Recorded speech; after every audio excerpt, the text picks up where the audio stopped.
Welcome to Literary Gumbo, a continuing look at the world of writers, writing, publishing, and all other peripheral events. My name is Fred Klein. I'm the chief stir, and this looks like it is my final appearance on this show, and I hope it will continue under other auspices. But I have an auspice here.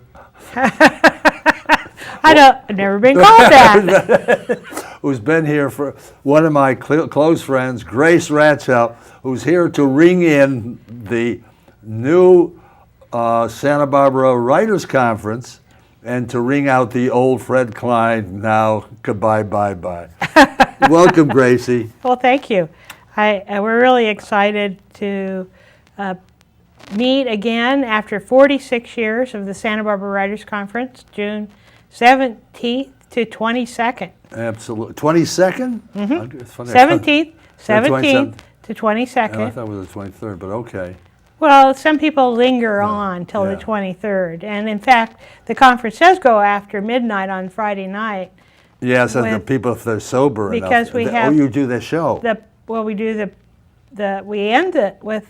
We theoretically end with a talent show, anything but writing. But the pirate workshops go still late into the night on Friday. So technically we do go to the 23rd. But only about 15 people stay on. Stalwarts, bitter end. Oh, yeah. But before we talk about the Writers Conference, you've had an interesting life until this moment, or including this moment. Well, why don't you go? Where are you from? Just a quick run through. I was born in rural Nebraska. Grew up without a telephone or electricity, or right when I was born we got plumbing. So it's just that's how far out in the middle of nowhere. What was the name of the town? What's the name of the town? The closest town was Carlton, Nebraska. Carlton? Carlton. Carlson or Carlton? Carlton. Carlton. Carlton. Okay. Named after? I think it was British. Some kind of. There was a town in England called Carlton. It was named after that. And that part of Nebraska has all kinds of little villages that are ethnic oriented. So we had a Polish village, a French village, a German village, and so on. American Indian? National Indian? Well, by the time I came around, they were all in South Dakota, I guess. Okay. And where were you educated? You were educated. Not that much. I went to the University of Nebraska, and that was a lot of fun. Okay. It was a big change for me because from a small town to a big university. University of Nebraska actually is a pretty large university because it's the only university in Nebraska. Only one in Nebraska. The only university. No, there are colleges, but there's only one. Okay. One state run. Mm-hmm. Yeah, and it was a pretty good school. It had a lot of diversity and famous people come out like you. I mean, you one of the famous. Well, I might be the most. Johnny Carson is a famous person from that neck of the woods. Wow. And a few other people who are no longer living. And since then, yes, we haven't had too many famous people come out of Nebraska. Have you ever gone back on a whirlwind tour? I have. The wind didn't blow very hard. No. It wasn't whirling that hard. But I did go back. A lot of hot air, though. I did go back, and I went back to see the campus and just see what it felt like looking back. And it was a beautiful campus, absolutely gorgeous campus. Good teachers? I think so. Yeah. All right. So then, how did you get to California? I said I don't want to live in Nebraska anymore. Good. So after I saved enough money after college to pay for gas, and I had a car, I just headed out to California, and Santa Barbara was the best place I found, and so I just moved into Santa Barbara. Just cold-blooded. Yeah, I didn't know I couldn't. But what was your reason? Why selecting Santa Barbara itself? Because you liked the location? It was beautiful, and it was not a big city. Uh-huh. It wasn't Los Angeles. It wasn't San Francisco. And I felt like I could get along okay in Santa Barbara. And I knew a couple of people who lived here, but I also knew people who lived in other areas. Uh-huh. And anyway, I just decided this was the most beautiful, perfect place. Where'd you meet Ron? I met Ron in Santa Barbara. In Santa Barbara? Mm-hmm. Yeah. In 1978. Okay. Can you believe that? No, I'm I trying was only 11, but yeah, sure. Yeah, I was probably 11. Okay, and when did you get interested in promulgating? Because you did, not only as trying to be an artist yourself, but you became, it seems to me, you became interested in other people's work too. Well, yes. As opposed to, this is true, and I started attending the Santa Barbara Writers Conference in Was it the Writers Conference, really? That the early? 1992. I wasn't there way back. Okay, But it's been 1980s. 26 years now. Uh-huh. And I had been taking some different classes, and I started going At to City College or the adult ed. uh-huh. Some great classes, in fact. Some of those teachers taught at the Santa Barbara And still, I Writers. was just going to say, and Yeah. still do. Mm-hmm. Yeah. And so that's how I got connected with the Writers Conference, and I went one time.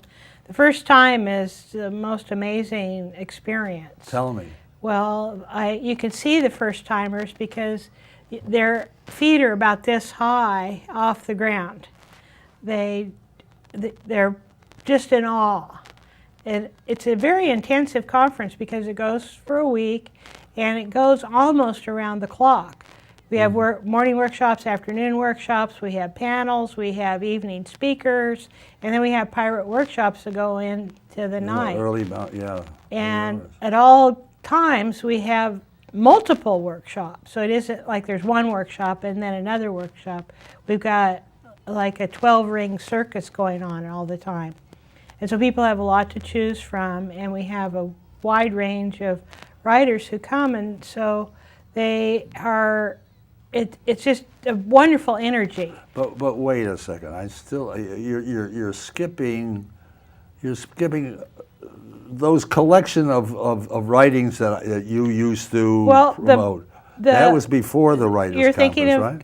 Community of Voices, and that was an outgrowth of the Santa Barbara Writers Conference too. Oh, there was an outgrowth of I didn't realize that. The first Community of Voices anthology, and there were 7 of them, was in tribute to Bill Downey, who was a teacher at the Santa Barbara Writers Conference.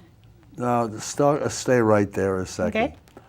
One of the reasons I am now introduced as the ombudsman. Now, that's what Bill Downey was. That's right. I never met Bill. I came after Bill, right after he passed. But he obviously was totally different. I mean, I've never heard so many people so entranced by a person as they were about Bill Downey. He absolutely had to be some kind of a force, because anybody who touched him just thought he was the greatest in the world. He had a wonderful personality, and he really cared about people, cared about writers, and he knew his stuff. And he had a great personality, Was he a teacher? Did he teach? He did teach, but one of the things he did by the time that I arrived at the Santa Barbara Writers Conference was he was talking to people on a one-to-one basis. Yeah. And so he took appointments all day and that's sort of the all day long. ombudsman-y thing, but except I'm not in his league at all. But okay, I just wanted to know more about him. Each person is different. Yeah. So he did a great job of working with people and coming to them wherever they were with their writing. And he inspired. People loved him, and he loved people. And when he did pass away, there were a lot of people who wanted to write about their experience. And so we just did a tribute anthology. So all of his students got together and wrote a piece. And it could be specifically about him, or it could be about what they learned from him. But his influence. It was somehow around Bill Downey. And so we called it A Community of Voices Writes on Bill Downey. And so the name Community of Voices continued. And we sold this at the Writers' Conference. It came out right at the time of the Writers' Conference in 1995. And the next year, people wanted to do it again. They said, well, we want to do another anthology. And so I didn't realize it was connected to the Writers' Conference. So we had another, and a lot of the people who wrote were from the Writers' Conference or attended the Writers' Conference, but it was also the Santa Barbara community, and anyone that any of those people reached out to could contribute if they wanted. So we had a nice volunteer editorial staff, and we worked really hard. We made a nice professional-looking books, and we. And you got them in your garage. Well, no. But only Eric said that he still had. There are copies still around, and any books that are produced, there's always a few left over, but they really sold very well. And one of the reasons they sold very well is because there were so many authors, and there were a lot of images and photographs, and people wanted those books for not only to read the stories in there, but I hear from people all the time, it's like, oh, I got out my Community of Voices book, and they start reading, and they say that these were really good. And they were, and we sold a lot of them at the Writers' Conference and in the local bookstores, and they still are around. Opening night speaker, Jeanette Winspear. Have you ever thought of her? Well, tell me more. She's going to be appearing at Eric's in May. She's got a book out now. She has really come a long, long way, and she's pretty terrific. I never heard her mentioned though as a possibility. It's maybe not this year, but maybe next year. Yeah. But think about. Well, she lives in Ojai some parts of the year. Well, that's a good connection, and we do like to have Jeanette speakers Winspear. who are not necessarily from very far away, or at least have some that have some kind of local connection. But we do have an opening night speaker all booked up.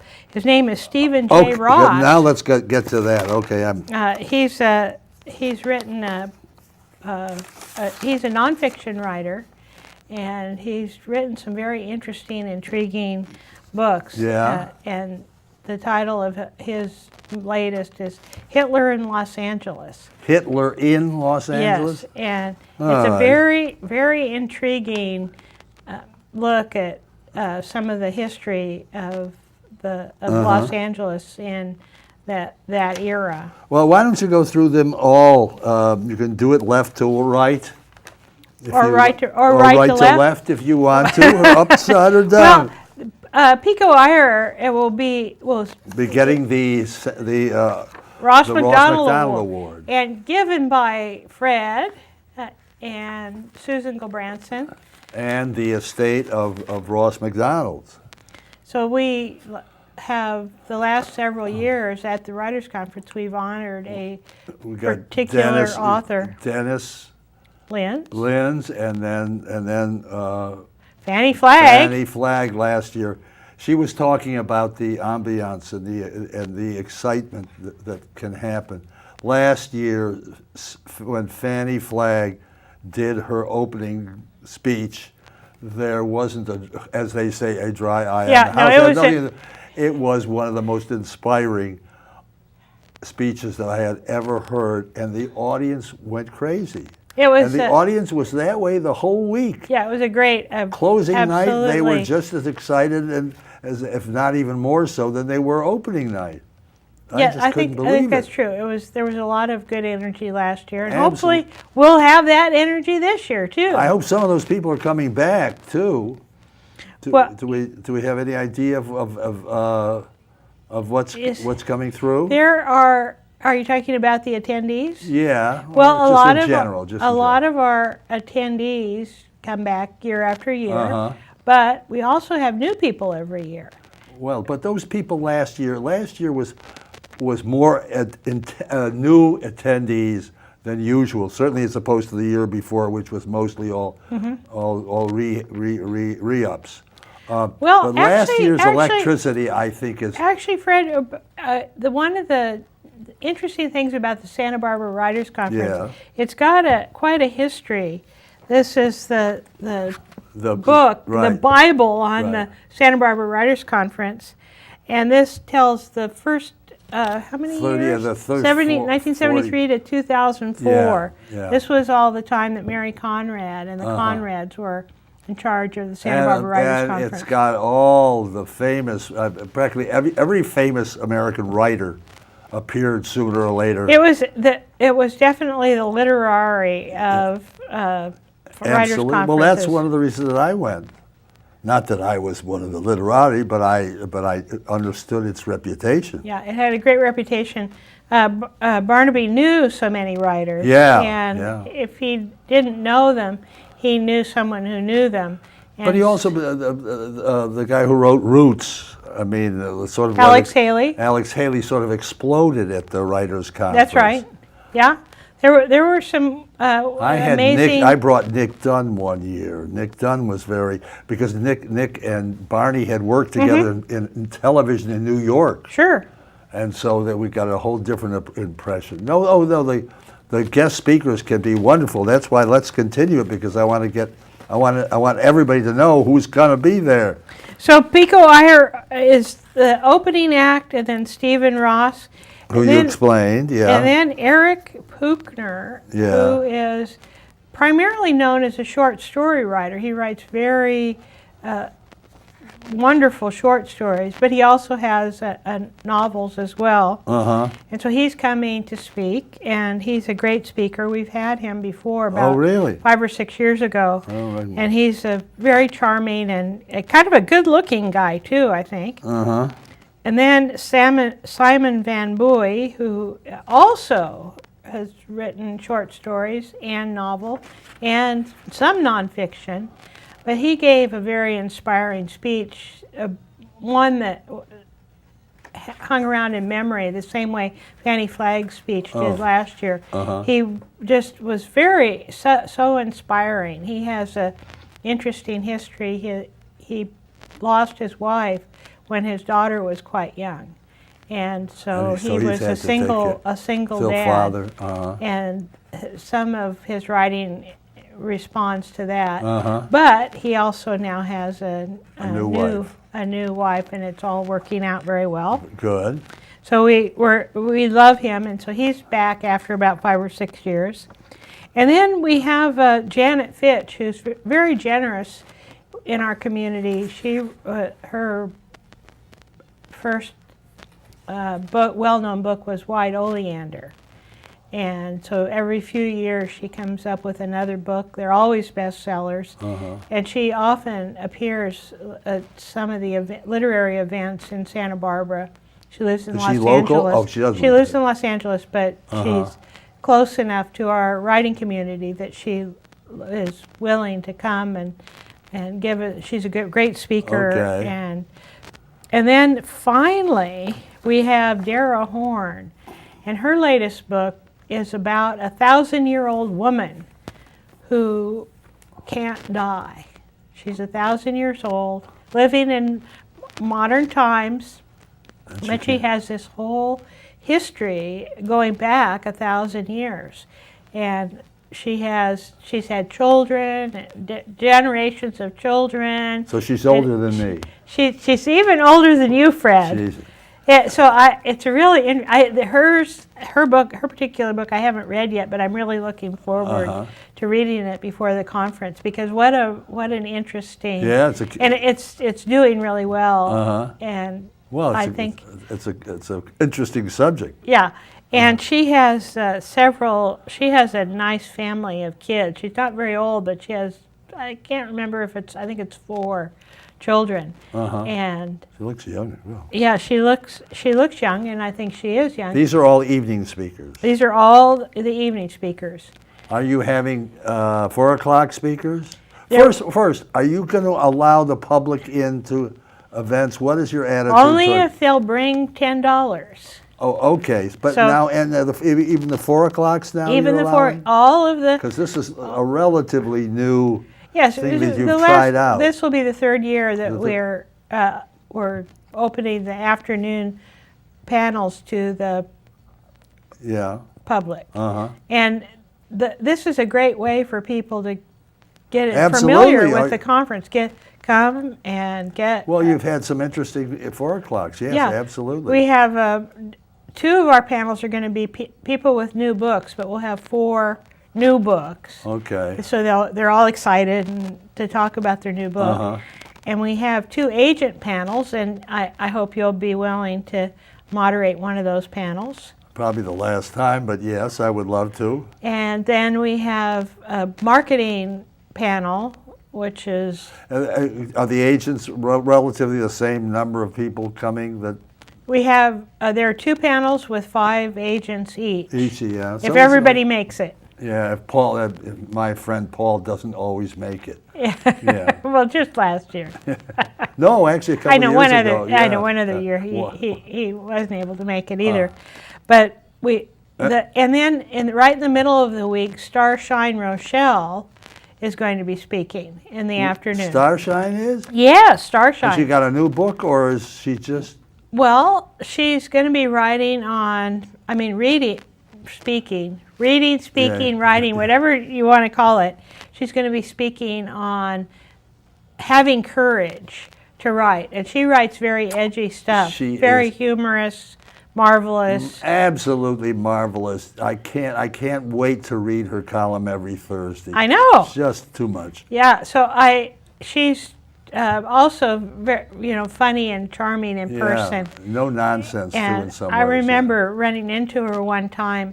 It was right after Easter, and she couldn't stop talking about Peeps, the little marshmallow candy things that are bright color, pink and yellow and blue. And she and her 2 sons had put Peeps in the microwave. Oh, yeah. And apparently if you put Peeps in the microwave, they start moving and doing some very odd things. So she, in fact, I think that was the first time, it was quite a few years ago now, but that was the first time I ever talked to her in person. And she was just as funny in person as she is. I worked beside of her when we were both at the newspaper, but I always said she should have her columns collected because they're so wonderful. She does. She has three books now? 3 collections. Okay. And I think she will continue to do that. And she does something on this station, too, from time to time. Jerry Roberts has had her on, I know. Yeah. Yeah, so she's Wonderful. a wonderful fixture in our community. Bright. And she teaches, she's taught at City College, and she teaches with the lynda.com, and it's also a LinkedIn. She does online courses around writing. And then you have the regulars. Are there any new leaders in terms of the teachers? Well, one of the innovations this year. Innovation? I know. What? I know. Can you believe? Innovation is we're going to have more of the 1-day workshops or 2-day workshops. So the tradition of Santa Barbara Writers Conference was each of our workshop leaders would teach all 5 days. Right. And most of those workshops were read and critique. But in recent years, we've discovered that there are some people who want to bring their work and read and get feedback, and other people would prefer to learn. And so they want a subject. They have different areas that they'd like to hear more about, and so they like focused workshops. So we'll have a workshop on how to submit to literary magazines. Okay. Which is an art in itself. Yeah. And we'll have one on how to write a query letter. So that is an important one. And Marla Miller, she's always had an emphasis on marketing your work. But I hate to keep on bringing up my frustration, which is no editor? Nothing on editing? An hour of meeting an editor and knowing what an editor does. I think that's terribly important. It's one element that's left out of all things, Well, and understandably so. I'm not saying we're having negotiations right now on that very subject. Oh, good. So you might be pleasantly surprised, because I agree. I think it's important. People need to know the relationship of the editor to the author is very, very important. And so we'll see if that comes to Well, I fruition. try to It's slide it sounding in good. on the agents thing from time to time. It That's doesn't good. belong there, but it's I can do it, or I do it. But yes, that's something that I really believe deeply in. And there's still the pirate workshop, right? We still have 2 pirate workshops going on. There are 2 pirate workshops, but 2 every night. Not just 2, but 2 every night. So and they start on Sunday night. That means that there are 12 pirate workshops altogether. Oh. And they go, some people are morning people, some people are midday people, and some people are definitely late night people. And so we appeal to all of those people. And there are people who come to everything. They start early in the morning and they show up, and after a day or two, they've got their eyes propped with toothpicks. And we have free coffee almost all day long. So people and water's there. And, yes. Well, yes, there's other things, but that coffee, that's a key element. That is important? Key element. No wonder I didn't make it. I don't drink coffee. Oh, God. What's in your cup, Fred? Plain water. Oh, okay, then. Not vodka. And we're just about near the end, so we got 1.5 minutes.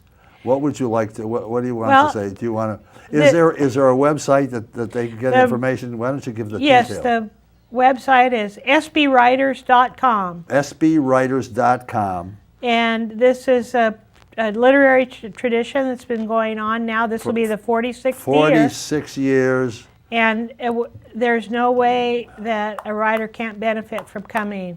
So absolutely, I hope absolutely, in all everyone ways. Will. Thank you, Grace, as always. I hope that I will see you at the Writers' Conference. Well, I hope I'll see you. Yeah. Also, I think we should give a high praise to the hotel. I've always been amazed at the service that we've gotten at the Hotel Hyatt. Yes, they do a terrific job. It's a wonderful beachside hotel. Yeah. Very charming, and was built in the 20s, so it's a great venue. Yeah.